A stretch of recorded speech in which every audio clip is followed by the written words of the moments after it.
Hello दोस्तों, स्वागत है आप सभी का यूपी सिटी न्यूज़ के ताज़ा अंक में, जिस शो का नाम है चर्चा यूपी की। और आज जो हम खास विषय लेके आए हैं, उस विषय को शिक्षा मित्रों से जोड़ा गया है कि क्या शिक्षा मित्रों का जो समायोजन है, उसको लेकर जो अखिलेश यादव की तरफ से एक बयान आया है। और अखिलेश यादव ने कहा है कि शिक्षा मित्रों का समायोजन किया जाएगा। तो क्या ये चुनावी जुमला है या इस बात में कोई आधार है? तो इसी पर बात करने के लिए हमारे साथ जो एसएन फाउंडेशन के अध्यक्ष हैं धर्मेंद्र पांडे जी वो हैं, और अवनींद्र यादव जी हैं जो समाजवादी पार्टी के प्रदेश सचिव हैं। दोनों ही अतिथियों का बहुत बहुत स्वागत है यूपी सिटी न्यूज़ के मंच में। तो अवनींद्र यादव जी, पहले तो मुझे ये समझाएं कि शिक्षा मित्रों का आप पर यकीन क्यों हो, क्यों शिक्षा मित्र जो हैं वो आप पर यकीन करें, इस बात की वजह बताएं। बड़े अदब और सम्मान के साथ मैं अपनी बात कहना चाहता हूं कि समाजवादी पार्टी के राष्ट्रीय नेतृत्व ने अब तक के इतिहास में जो कहा है वही करने का काम किया है। पहली बात, चाहे डॉक्टर राम मनोहर लोहिया हो, चाहे उसके डॉक्टर राम मनोहर लोहिया की मृत्यु के पश्चात समाजवाद के पुनर्जागरण के प्रणेता के रूप में माननीय मुलायम सिंह यादव जी स्थापित हुए हों इस देश की राजनीति में, अथवा माननीय मुलायम सिंह जी के बाद उनके सुयोग्य पुत्र समाजवादी पार्टी के राष्ट्रीय अध्यक्ष माननीय अखिलेश यादव जी आज विराजमान हैं। मैं बड़े फक्र के साथ कह सकता हूं कि समाजवादियों ने जो जो कहा है वही करने का काम किया है। दूसरी बात, जो शिक्षा मित्रों का प्रश्न आपने उठाया है, मैं बहुत अति उत्साह में ये कहना चाहता हूं कि 2012 की सरकार बनने से पहले आदरणीय अखिलेश यादव जी ने उत्तर प्रदेश के शिक्षा मित्रों को जो वादा किया था, उन शिक्षा मित्रों को 2012 के तुरंत बाद सहायक अध्यापक के रूप में नियुक्ति प्रदान करने का काम उत्तर प्रदेश की तात्कालीन सरकार ने किया था। और उसके बाद जब से ही भारतीय जनता पार्टी की सरकार आई, इन्होंने कोर्ट में जाकर ऐसी लचर पैरवी कर दी कि 1.5 लाख लगभग जो शिक्षा मित्र हैं वो रोजी रोटी के लिए भटकाव के दौर में आ गए। और मुझे लगता है कि लगभग 3000 शिक्षा मित्रों ने, बल्कि हो सकता है ये आंकड़ा ज्यादा हो, अब तक आत्महत्या कर चुके हैं। किन्हीं की पत्नियां आत्महत्या कर चुकी हैं। जिस सहायक अध्यापक को 50 से 60 हजार रुपए सैलरी मिलती थी, दुर्भाग्यवश भारतीय जनता पार्टी ने कोर्ट में लचर पैरवी करते हुए वो पूरा का पूरा स्केल समाप्त करके शिक्षा मित्रों को मात्र 10,000 रुपए मानदेय प्रतिमाह देने का प्रस्ताव किया। और मुझे दुख है कि योगी सरकार ने लगातार वो शिक्षा मित्रों का दिए जाने वाला मानदेय वो भी समय से नहीं दिया, और उसकी वजह से घर परिवार में कलह पैदा हुई। किसी की पत्नी ने सुसाइड किया, किसी की मां ने सुसाइड किया, किसी शिक्षा मित्र ने सुसाइड किया। ये सारी की सारी जिम्मेदारी पैदा हुई किसी की। इसकी वजह से अब शिक्षा मित्रों के सामने सिवाय अंधकार के कुछ नहीं है।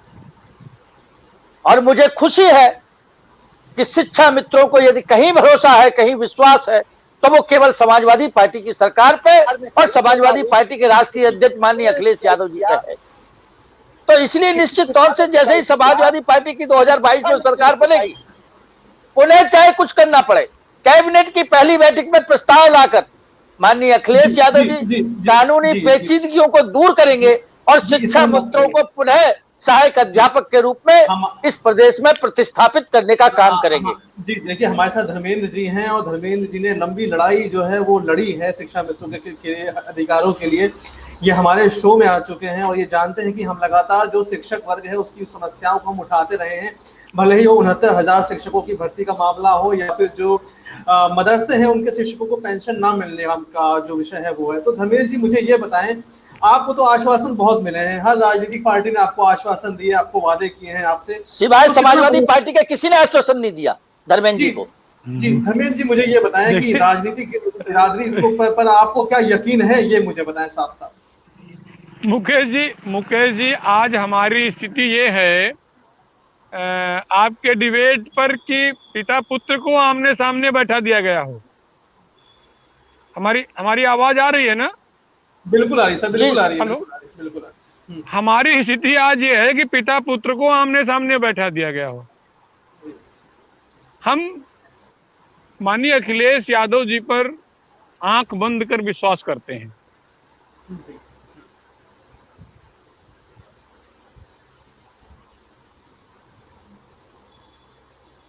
हाँ, आपकी आवाज बाधित हुई है धर्मेंद्र जी, आपकी आवाज में रुकावट आई है। क्या आप कहीं मैं नेटवर्क जोन में आ पाएंगे ये सर? कहना हाँ, चाहता हाँ, हूं जी, आपके माध्यम हाँ, से, आवाज जी, नहीं आ रही आइए। है क्या सर? अब अभी आ गई, अभी आ गई हाँ, आवाज। मैं आपके माध्यम से ये कहना चाहता हूं वर्तमान उत्तर प्रदेश सरकार से कि हमारे बड़े भाई अखिलेश जी को मौका मत दीजिए, नहीं तो बड़ा हाँ सर, फिर से आवाज अटक गई आपकी धर्मेंद्र जी। पिता पुत्र को हाँ, आमने सामने का विश्वास तो करते हैं, हाँ, लेकिन मैं अवनींद्र जी से एक बात विशेष रूप से एक पुत्र हाँ, होने के नाते, सामाजिक व्यक्ति होने के नाते जरूर कहूंगा कि अब समय आ गया है कि समाजवादी पार्टी अपने चाटुकार नेताओं से मुक्ति पाए। माननीय अखिलेश जी जिस जगह से पढ़ के आए हैं वहां से हरिश्चंद्र ही निकलता है। आर्मी स्कूल से पढ़ा हुआ व्यक्ति झूठ नहीं बोलेगा। उन्होंने जो कहा है वो करेंगे और वही उन्होंने किया है। और दूसरी स्थितियां जब पार्टी में चुनाव की बात आती है तो कथनी और करनी में जो अंतर वर्तमान सरकार की पार्टी का है वो समाजवादी पार्टी के प्रमुख लेवल पर बैठे हुए लोगों में नहीं पाया जाता। इनकी कथनी करनी एक रही है अभी तक, आगे भविष्य क्या है वो हम देखेंगे। लेकिन एक शिकायत है हमारी आवाज आ रही है सर? बिल्कुल आ रही है सर, बिल्कुल आवाज आ रही हेलो, है। हाँ बताएं, हाँ बताएं, आवाज हमारी आ रही एक है। अवनींद्र जी के द्वारा माननीय अखिलेश जी तक एक शिकायत है। हम सबसे पहले सुप्रीम कोर्ट नहीं हारे, हम उसके पहले हाई कोर्ट भी हारे। जी, उस समय की उत्तर प्रदेश सरकार क्या कर रही थी? अन्यथा मत लीजिएगा अवनींद्र जी। नहीं एक नहीं, पुत्र, एक बेटा, एक छोटा भाई अपने बड़े भाई से यह प्रश्न कर रहा है कि जब हमें गांव वाले मार रहे थे तो हमारे परिवार के लोग आगे नहीं आए, और जब हम जिले पर पहुंचे तो लोगों ने हमारा गला काट लिया। तब लोग आकर के हमसे कह रहे हैं कि ये नहीं वो।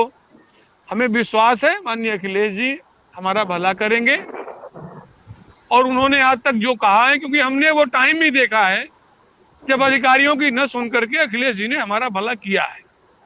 अच्छा धर्मेंद्र जी, और हमारी ही धर्मेंद्र बात जी, नहीं कर रहा हूं मैं, जी, उत्तर प्रदेश के दबे कुचले गांव गरीब किसान के बच्चों को अगर किसी में आसरा दिखता है, किसी में सहयोग की भावना दिखती है तो माननीय अखिलेश जी में दिखती है। वो व्यक्तित्व, वो कृतित्व आज उत्तर भारत के किसी भी नेता में नहीं है। आने वाले में समय में होगा कि नहीं होगा मैं नहीं कह सकता।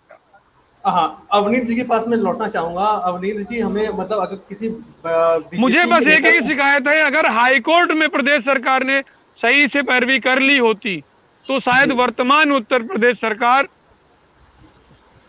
हमारे साथ इतना बड़ा दुर्व्यवहार न कर पाती। अभिमन्यु की तरह पीछे से गदा न मारती है हमें। और देखिए वो अब मैं दर्द अवनीत नहीं है, वो एक शिकायत है बड़े भाई से हमारी। जी जी जी जी। धर्मेंद्र जी अपने अपनी बात रखी है। मैं अवनीत जी के पास लौटना चाहूंगा अगले सवाल के लिए। वैसे तो मुझे खुशी होती है अगर कोई भाजपा का नेता होता और हम उससे ये सवाल करते। तो अवनीत जी मुझे ये मैं वही बताइए। कह रहा हूं, आपने दो हाँ, परिवारों के पिता पुत्र को, बड़े भाई छोटे भाई को एक साथ बैठा दिया है। अगर हम शिकायत, हाँ, आप आपकी आवाज बाधित हुई है फिर से अभी। जी धर्मेंद्र जी, बात पूरी करें। रेडी है। हाँ जी, जी, जी, जी। अवनीत जी, मैं ये मेरा सवाल अवनीत जी से है। धर्मेंद्र जी, अवनीत जी ये बताएं क्या वजह है कि पिछले सरकारों का हमने कार्यकाल देखा है। हाँ, मेरा परिवार, हाँ, मैं हाँ एक धर्मेंद्र जी उदाहरण के बताएं। साथ, मुकेश जी मैं एक बात कहूंगा। जी, आज जी, मेरी स्थिति उस अंगराज कर्ण की है जिसे स्वयंवर में तीर नहीं चलाने दिया जाता है और दुर्योधन उसे राजा बनाता है। जी, मैं पीड़ा पीड़ा में समझ सकता हूँ आपकी। और पिछले बार हमने हमने जो शो किया था उसमें आपने अपना दर्द बयां किया था सर, और कमेंट की बाढ़ आ गई थी। हम थे उसके गवाह रहे, हम गवाह रहे उस शो के। और माननीय आपने बताया कल्याण सिंह जी ने व्यवस्था करके, जी, मुकेश जी जी, जी, जी बताएं।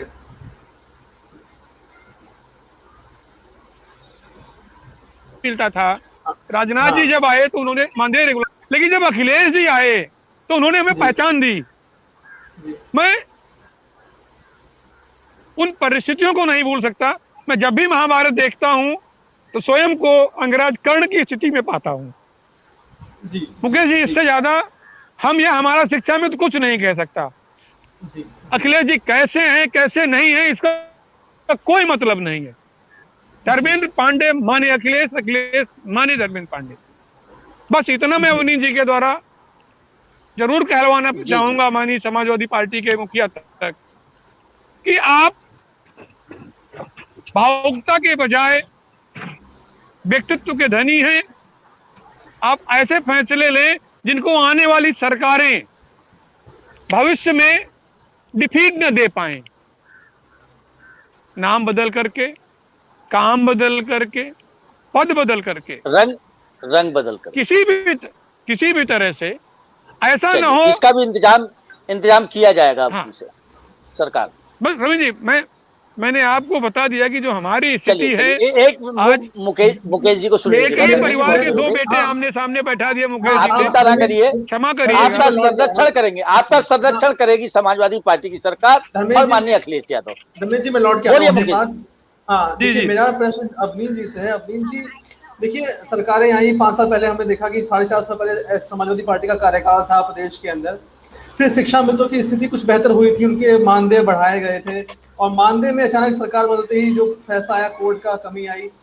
तो मुझे बताइए कि ये शिक्षकों को लेकर ये राज्य भर में ये परेशानी का माहौल क्यों बना हुआ है? अभी देखिए, कल लखनऊ में हमने देखा रैली निकली है 69,000 शिक्षक भर्ती अभ्यर्थियों की, जो उसमें अभ्यर्थी रहे हैं उनकी रैली निकली है, जो ओबीसी से आते हैं, बिलोंग करते हैं। और हमने कल एक शो किया है, उसमें जो मदरसा शिक्षक है उनको वेतन ना मिलने का मुद्दा हमने उठाया है। तो शिक्षकों को लेकर ये परेशानी क्यों है प्रदेश भर में? अमित जी प्लीज बताएं। मुकेश जी, ये शिक्षकों की समस्या अकेली समस्या नहीं है। जब से भारतीय जनता पार्टी की उत्तर प्रदेश में सरकार पदारूढ़ हुई है, मैं बहुत विनम्रता के साथ कह सकता हूं कि भारतीय जनता पार्टी के लगातार लगभग 4 साढ़े 4 साल पूरे होने वाले हैं। इस सरकार ने केवल रोजी रोटी देने के नाम पे नौजवानों को छलने का काम किया है। जगह निकाली गई, इंटरव्यू हुए, रिटन परीक्षा हुई, लेकिन नियुक्तियां अब तक नहीं मिली हैं। सब इंस्पेक्टर की भर्ती 1600 भर्ती हो चुकी है, परिणाम आ चुके हैं, ट्रेनिंग हो गई है, लेकिन ज्वाइनिंग नहीं कराई सरकार ने। तमाम ऐसे विभाग हैं जिसमें तमाम जगह खाली है, लेकिन ये भारतीय जनता पार्टी की सरकार के कान पे जू नहीं रेंगता। जो नौजवान रोजी रोटी के चक्कर में बर्बादी के कगार पे आ गया है, उस नौजवान की रोजी रोटी का कोई इंतजाम इस भारतीय जनता पार्टी की सरकार में नहीं हुआ है। और मुझे फक्र है कि शिक्षा मित्र अकेले नहीं है, बल्कि शिक्षा उत्प्रेरक के नाम से एक छोटा सा पद होता है उत्तर प्रदेश में, जो शिक्षा का उत्प्रेरित करता है शिक्षा के लिए बच्चों को। ग्राम सभा के लेवल पर होता है। जब समाजवादी पार्टी की सरकार थी, मेरे पास आगरा मंडल का प्रतिनिधि मंडल आया था और ये कहा था कि हमारा मानदेय बहुत कम है, 700 रुपए का मानदेय है प्रतिमाह। मैंने उनका प्रत्यावेदन लेके लखनऊ माननीय अखिलेश यादव जी को मुख्यमंत्री के रूप में दिया, और मुझे खुशी है कि वो प्रत्यावेदन लेने के बाद 700 की जगह 1200 रुपए प्रतिमाह मानदेय करने का काम समाजवादी पार्टी की सरकार ने किया। मैं कहना केवल इतना चाहता हूं कि धर्मेंद्र जी की पीड़ा अकेली धर्मेंद्र जी की पीड़ा नहीं है।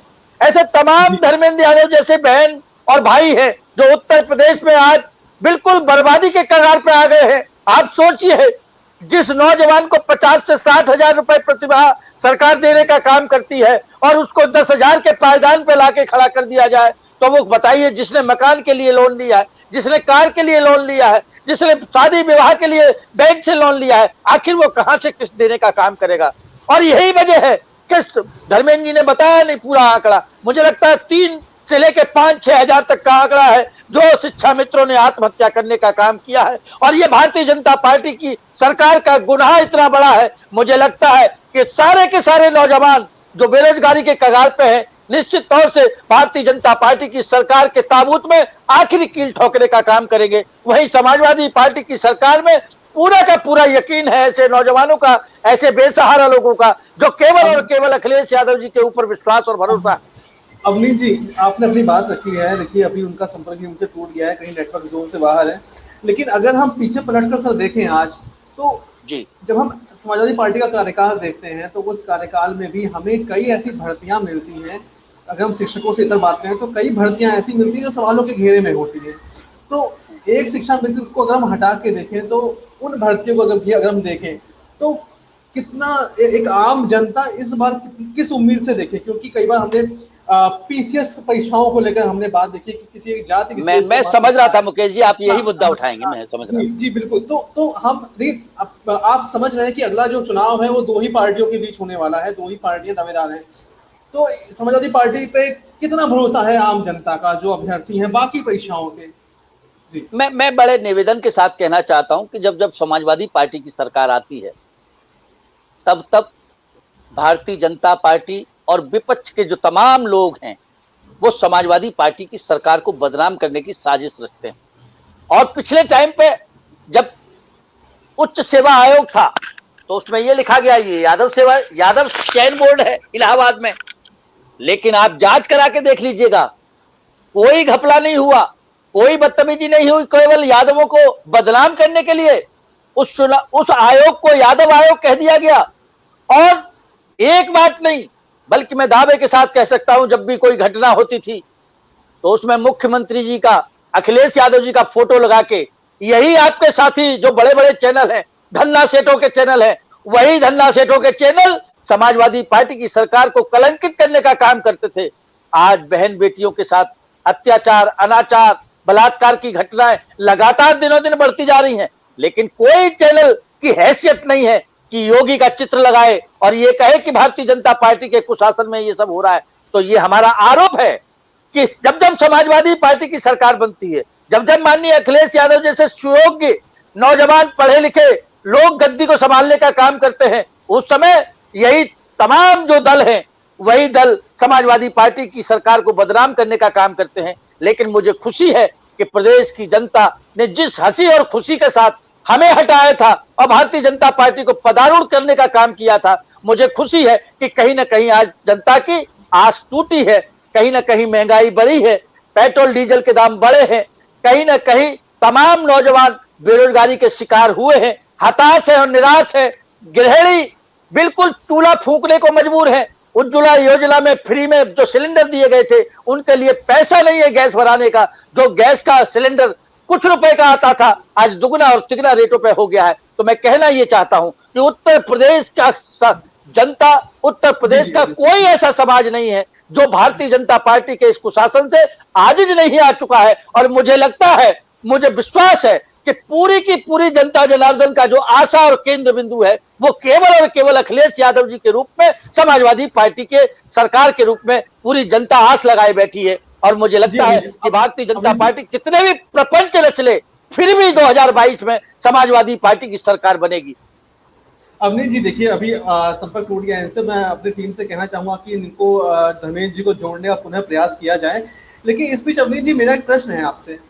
कल हमने देखा जो 69,000 शिक्षक भर्ती जो एक तरह से जो बात हो रही कि कथित घोटाला हुआ है, आरक्षण को लेकर कथित बात हो रही है, तो कल उसकी रैली निकाली गई लखनऊ में और रैली का जो नेतृत्व किया वो भीम आर्मी के दल बल के साथ कार्यकर्ताओं ने किया।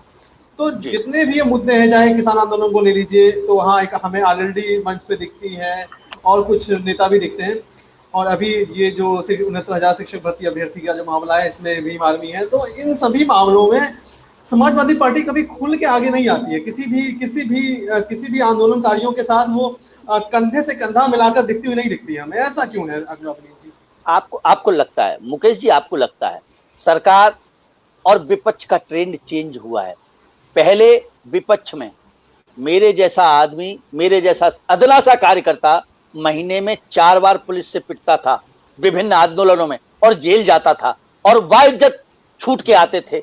आज किसान आंदोलन में 10,000 समाजवादी पार्टी के कार्यकर्ता पिछले 1 से लेके लगभग, मुझे लगता है लगभग 8 महीने हो गए होंगे, 7 महीने हो गए जब से अखिलेश यादव जी ने अनाउंस किया था किसानों के समर्थन में, तो मुझे ध्यान है कि पूरे उत्तर प्रदेश के जिला हेडक्वार्टर्स पर आंदोलन हुआ था और उसमें लगभग 10,000 समाजवादी पार्टी के कार्यकर्ता आज भी जेलों में निरुद्ध है। ऐसी भयंकर धाराएं लगाने का काम किया है भारतीय जनता पार्टी के इस शासन ने कि अब ये बदले की भावना से राजनीति करते हैं। लेकिन जहां तक प्रश्न आपका ये था कि आप क्यों नहीं एग्रेसिव होकर दिखाई देते, मुझे लगता है कि समाजवादी पार्टी के राष्ट्रीय अध्यक्ष माननीय अखिलेश यादव जी, चाहे सोशल मीडिया हो, चाहे ट्विटर हो, चाहे फेसबुक हो, चाहे व्हाट्सएप हो, चाहे तमाम और संसाधन हो, मुझे लगता है जितनी सजगता के साथ माननीय अखिलेश यादव जी ने इस क्षेत्र में काम करने का काम किया है, अपना विरोध जताने का काम किया है, ये बड़ा स्वागत योग्य है। और अब चूंकि सन्निकट है चुनाव, तो समाजवादी पार्टी के माननीय राष्ट्रीय अध्यक्ष जी ने निकलना भी शुरू कर दिया है। कल ही आगरा आए थे, सारे लोगों से मिले थे, हम सारे लोगों को बिल्कुल एनर्जी देने का काम किया था। रही किसान आंदोलन में हमारी भूमिका थी, छात्रों के मामले में भूमिका थी। हमारा बड़ा स्पष्ट आरोप है भारतीय जनता पार्टी में, जो 69,000 जो बच्चे हैं, जो एक बार नहीं कई बार लाठियां खा चुके हैं बेचारे लखनऊ की सड़कों पे, इस भारतीय जनता पार्टी की सरकार ने कहीं बच्चियों का हाथ तोड़ने का काम किया, कहीं बेटियों को मारने का काम किया, बाल पकड़ पकड़ के बेरहमी के साथ हमारी बहनों को घसीट घसीट के मारने का काम किया, अपमानित करने का काम किया। हमारा आरोप है इस उत्तर प्रदेश की सरकार में नौजवान बेटे और बेटी, नौजवान बहन और भाई जितने अपमानित महसूस कर रहे हैं, मुझे लगता है किसी सरकार में इतना अपमानित नहीं होना पड़ा है जितना कि भारतीय जनता पार्टी की सरकार में हुआ है। समाजवादी पार्टी पूरी संवेदनशीलता के साथ 69,000 छात्रों के साथ खड़ी है, चयनित नौजवानों के साथ खड़ी है और ये आरोप लगाती है कि इन्होंने आरक्षण का खेल गड़बड़ करने के लिए, आरक्षण को मूलतः नष्ट करने के लिए, तंत्र को बेकरार करने के लिए, तंत्र को बेकाबू करने के लिए इस तरह की जो घटनाएं हुई हैं, निश्चित तौर से हम समाजवादी पार्टी के लोग ऐसे नौजवानों के साथ दिन और रात खड़े। अवनीश जी, समय की बाध्यता है और हमें लगता है कि धर्मेंद्र जी अभी पुनः हमसे जुड़ नहीं पाएंगे। आपने अपनी बात रखी है, धर्मेंद्र जी ने अपनी बात रखी, उन्होंने अखिलेश यादव पर भरोसा जताया। आपने भी दावे से कहा कि आप मैं दिल से धन्यवाद करता हूं उनका, धर्मेंद्र जी का दिल से उत्तर प्रदेश के नौजवानों का धन्यवाद करता हूं कि उन्होंने भारतीय जनता पार्टी की बजाय समाजवादी पार्टी के राष्ट्रीय अध्यक्ष माननीय अखिलेश यादव जी पर भरोसा जताया और विश्वास जताया। जी, इसी भरोसे और इसी उम्मीद पर दुनिया कायम है। मैं पीछे देख रहा हूँ दीवार पर समाजवादी पार्टी के नेताओं की तस्वीरें टंगी हुई हैं, तो उम्मीद करता हूँ यही रात में जब हम सोते सपनों में इन्हीं राष्ट्रीय नेतृत्व का चेहरा देख के सोते हैं। जी, 2022 में यही चमक पार्टी कार्यकर्ताओं के लिए भी लौटे और देखते हैं, वो तो वक्त बताएगा। बहरहाल इस शो में इतना ही। अवनीश जी, आपका बहुत बहुत स्वागत, आपने हमें बहुमूल्य वक्त दिया। हम फिर से आपको लेके आएंगे एक नए शो में। अपना ध्यान रखिएगा दोस्तों, साथियों। इस वीडियो को देखने के लिए आपका शुक्रिया और इस वीडियो को शेयर जरूर कीजिएगा। धन्यवाद। Thank you so much sir. Thank you.